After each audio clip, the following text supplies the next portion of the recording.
Hey, well, welcome back to another exciting episode of Tech Production. Bancroft here. Got Nick here with his SOB Goku deck. I said SOB because hand control beat my meal deck. But no, it's a really good deck. I think I played this deck twice. First time we played against it, we did prison against it, I think. Yep. So really enjoyed this deck, so we figured we'd go ahead and get it profiled for you all. Nick, you want to go through it? Yeah, sure. So we'll start with the leader. So the leader is Clash Coup. So old Clash of Fates Goku. It has an auto burst 2. You take the top 2 cards to your deck, put them in the drop. You take 1 green card from your hand, place in the drop, then you draw 2. So really good for filtering, and then some of the cards you want to play from the drop or activate from the drop. So helps get you the right pieces you need in the right spot. The Awaken, when you're at 4 life or less, you untap 2, flip the card over. And the Awaken side, Legendary Super Saiyan, Sparking 5 auto. So by the time you've swung a couple times, you're going to have the drop. Turn 2 essentially to get this off. But if there's a Krillin in your drop, this card gets +5. You draw a card, it gets +5,000 power and double strike for the turn. So really good beat stick at the very end if you just want to option 2, because the board tries to go wide, but this is tall enough to where it's a threat at all times. Makes your opponent think, and then some of the cards in here will help the leader out go even taller to make it even more of a threat to give you that clutch game. So I love this leader, great. And let's get started with the deck. So with the Unisons, we have 4 of the Bardock Eternal Unison. This is the early playmaker of the game, starts that hand control really early, nice and early. This deck has a good amount of 1-drops in it, so it's pretty easy to get that effect off. It has an auto. When your opponent combos, you may place one of their cards from the combo area into the drop, negate the skill for the turn. Really good for controlling the turn, essentially your turn and your opponent's turn. Your opponent combos something big like Bardock Ape, Super Combo, whatever. You stop them from playing that. You stop play defense. You stop defensive things. You stop offensive things. So really good auto effects. Definitely don't forget about it because I've forgotten it quite a few times. +1, you choose one of your 1-cost cards, place it in the drop, KO it. Then your opponent discards 1 card. Really good early on, especially against decks that don't really draw that much or struggle to draw, because you can just mill their hand early. Then -3, this card gets +5,000 power and triple attack. You see that from time to time. Really good game ender, really good for going against other Unisons, especially like Zeno, and ones that go really high with the +2s. Really effective at just clearing boards and stuff. Awesome Unison card. Next one is Metacooler. Supposed to be a 3rd one in here, I just don't have it right now. But another really good option for going wide. I find this is a really good game ender because this deck itself doesn't really play too many battle cards to stay on board. So this just helps you get that board control, go real wide if you want to just keep swinging at stuff. It has a once per turn. If your leader card is green, you play a 1 Metacooler token. +1, you pitch a card, you draw 2 cards. Really important for this deck. Because just green in general struggles with draw. This really helps with that, and I really like it playing late game. And then the -4 is another one of the big ones. You play 3 Metacooler tokens. So essentially on one, if you have this turn 5, you swing with this, give a Metacooler token, play 3 more. So 5 swings in 1 turn. Just stupid good value to it, and you get that draw. Some of the extra cards, Cell's Earth Destroying Kamehameha.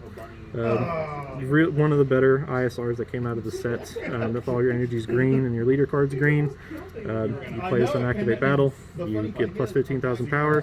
Choose one of your opponent's cards, send it to the drop area. So just helping with that hand control, keeping it consistent. You can use this offensively or defensively. So play on your turn if you want to go really tall with your leader or any of your battle cards. They pitch a card. Defensively, if you have an energy open, you can play this, save yourself from an attack, make them pitch a card. So just punishing them for attacking you no matter what. 2 feet Kamehameha. Really good for your leader. I was running this at a 3 of, but it can be a little too clunky, and you don't want to rely on this card too much, especially with the new Goten, the yellow Goten leader out there so much. The extra cards aren't too prominent, but still really good because it gives your Goku leader +15,000 power and crit. So if they're not negating your Awakened leader swing, just give yourself 35,000 power, double strike crit. I'll take that any day.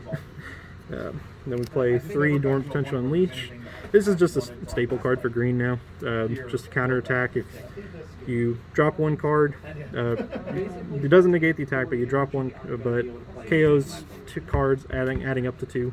So gets slight board removal, but if you pitch one green card, your opponent only attack one more time for the turn. So if you have a Unison on board, this is no cost, so free counter attack. Essentially just saves you from those really big plays, really people going wide, people going tall. Just limit them to say, hey, you only get twice, so you just need it now. Shocking Death Ball. Just a sparking negate. They KO a battle card 2 cost or less. Then it just stops the attack. Really good for self-awakening. Like playing against Mill, didn't want to swing at my leader too much, so play this to help you self-awaken. Because you're going to have the sparking 5 with all the milling you're doing from your deck, from your leader. Just overall good negate. Now, the money card, Rebrian. This is one of the another big staple for hand control. Just 2 green, send it to your warp. If it's in your drop, your opponent drops 2 cards. So it's pretty self-explanatory. It's a really good card. Limited to green though, so I mean, it is what it is. But overall, really good card. It's annoying because your opponent has to constantly watch out for it, and you can drop this from your leader effect on the unawakened side if you put it in your hand. If you mill it, even better, so you don't have to worry about seeing it. Or it's the 5,000 combo power, so it just helps you. Essentially, just a reverse draw ape. So, and then with the pressure, the Son Goku Power Legend. Critical and unique, so you can only have 1 on board. But the way this works is if your leader card's green, when your opponent drops a card, you can play this card from your hand without paying its cost.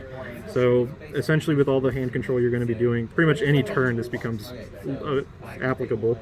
And then it has an activate main, send this card to your warp, and then you can choose one of their cards with 4 costs less than to their warp. So really good for early game removal, like if they have a 1 cost on board that they need to keep on board. If they're having a evolve target or something, you can just say, no, get rid of it. And then you have that 15 crit, so just adds that nice little bit of pressure that you need, because this deck's kind of light on swings besides the going wide with the Unison, so really good to have. Now the 1-drops, Ultimate Power Piccolo. Just essentially I use it for energy most of the time, but I can play it turn 1. If my leader card's a Goku, I can choose to either draw a card or give it plus 15,000 power for the turn. So just give it you can give it a little pressure if you want. You can draw a card, but I mostly draw just because drawing is necessary for this, because you're using a lot of your cards from your hand to do stuff. So next one is Krillin, Potential Unlocked. Really good card. Oh, great card, honestly. Only a 1 cost, but if your life's at 4 or less, it becomes a 4 cost on your opponent's turn. So it makes one other card in this deck really live. And then you have 1 of 2 options. You can either search for your Unison with 2 costs or less. You can search for your Bardock Unison on turn 1 if you don't have it, or it gains blocker for the end of your opponent's turn. So really good for defense, really good for searching. You can choose either or beginning, so like you can fake your opponent out in the beginning, say, hey, I'm going to search for a Unison, miss it or find it, and then you're essentially just protecting yourself too with the blocker. I play 3 of the newfound power Son Gohans. This is just a self-awakener, also just early pressure as well. Take a life. When you attack, it gets plus 10,000 power and critical, so really good for the early game pressure, or a really good target after you play the Bardock, because most people want to get rid of this card as soon as they can. So you play this, you play the Bardock, play this, swing, you get a crit off of it if they waste resources, and then you get rid of it, they pitch a card. Now, one of the big playmakers of the game, Vegeta, Lone Prince. Stupid good super combo. Love this card to death. It's if your leader card is green, you play this, they drop 1 card. So easy peasy. Play 1 energy, play it, they drop a card. And then it's a super combo, so if you have 4 less life, you combo with it, you get a card back. So really good on both ends. So you could potentially make someone drop 2 with this. You play it with the Bardock, so they're minusing 2. Or if you're playing it on turn 4, you can use it to draw a card. Next one is Krillin, Steadfast Defender. Really good for defense, really good for drawing. It has blocker, so it saves you from an attack, so you can play your Dormant Potential counterattack and use this to block, so you're missing out, so they don't hit you with their leader or something. But it has a Sparking 10 permanent, reduces the cost in your hand by 2, so you can play this for 2, so you can play it pretty cheaply. Towards the end of the game, if you're milling enough or bursting enough, you can play it pretty quickly. And then in auto, you draw 2 cards, drop 1, so really keeping that healthy hand size with you. Then next one is the Frieza counterplay. Really good counterplay. Essentially the way it works is if you have a Unison card with two markers or more, you can play it for free. When you play the card, you KO something 7 cost or less. So you see this applicable in so many ways. If they play a big boy, KO it. If they play something like a fusion target or a union target, play it. It disrupts everything. So really good counterplay. Just another one of those staples you have to play if you're playing green unisons. Give me a quick second. Next one is Intensive Training Son Goku. So this card, this is just your setup card for one of your big boys, one of your game enders. The way this is, it's deflect and barrier, so essentially it's going to have to come out. It has an activate main or battle. You can send 5 cards from your drop to your warp. They can be Krillin, Vegeta, Piccolo, Bulma, or Gohan. If you send 5 of those from your drop area to your warp, you play 1 Goku with 25,000 power and 5 costs on top of this. And then you just play the card for free. Well, for 4 costs. So you get it out of turn earlier, but essentially the way it works is you're going to have a lot of those cards in your warp, in your drop already from milling and bursting. So play a Goku on top. And the Gokus we play 2 of them. We play the new one, the Goku Pride of the Saiyans. Clutch card, really good. Hard to protect, but still really good once it's on board. Double strike, so it's a threat off the board. The way it works is permanent. This card can't be removed from the battle area by skills, so they can't just remove it from any of their free stuff. They have to either attack it or neg it. So it can be kind of hard to protect, especially if they have a board, or if they're getting a board, or if they have a unison going tall. But still really good because it's an immediate threat. It has 2 things. Auto, if your leader is, if there's a Son Goku under this card, which you'd have from the intensive training, if they play a card that's 5 costs or less, they have to pitch 2. So it makes their opponent really think about what they're playing. Really hurts them pretty much no matter what they play, they're going to be hurting themselves. And then the second auto, when you play this card, you choose all your opponent's cards in order to barrier, KO them. So just essentially a board wipe. So if they're going wide, if they have a solid board, play this, say, nah, get rid of that. One of the other Gokus I play is Final Showdown. This is more pertinent with the Krillins, but you could play it on top of the intensive training Goku. The way this works, it also has double strike, and then it has an auto. When a Krillin with 4 costs or energy gets KO'd, you can play this card for free from your hand. And then this has an auto. When you play this card, choose 1 card ignoring barrier and KO it. Just another option for spot removal. And since you're playing Krillins that have blocker on them, one that'll be 4 cost, one that is 4 cost, pretty easy to get this out. If they're going aggro, you can get this out as early as turn 2 or 3. If you're playing with the other Krillin, you'll get this out pretty quick too.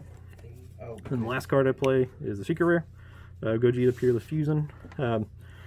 Just a really strong game ender, really good for hand control as well, just because the activate main has triple strike. Permanent's kind of restricting though, so this is more of like a game ender. Like if you have no other options, or if you know you can kill your opponent because you keep their hand low enough, you can use this to win. As a permanent, you can't play any battle cards in your battle area, and you can't combo with cards from your battle area. So pretty much whatever's on board at the time, that's what's on board. You can't remove it, can't get rid of it. And then this card also cannot be removed from skills. So pretty good to just stay on the board. It's just going to be a threat no matter what at the end. And then the activate main is when you're going to play it turn 5. If all your energy is the same color, you draw 2 cards, untap 2 energy. Your opponent pitches 2 cards and removes 2 cards from their battle area, sends them to warp. So just crazy value. You can get a +8 off of this potentially, depending on what's on their board, but it's just a game ender, just a bomb. Like if your leader's not doing the trick, if your Gokus aren't doing the trick, if they still have a hand or something, you can play this and just swing and just hope they don't have a negate. But overall, I'm liking it a lot. I'd like to bump the coolers up to add an extra one, but it's pretty expensive deck overall, just because green is so crazy priced right now. But it does the work. Yeah, and it beat my mill deck, which is fine. It's fine. It happens, whatever. But thanks, Nick. Amazing profile. If you guys see anything you think that could help his deck, put in the comments down below. Also, if you haven't already, hit that like, subscribe button, and let us know you're there. If anything you want to see us make or potentially build or whatnot, put in the comments down below. And I think that covers it. So, like always, read your cards, know your plays, and fluff out.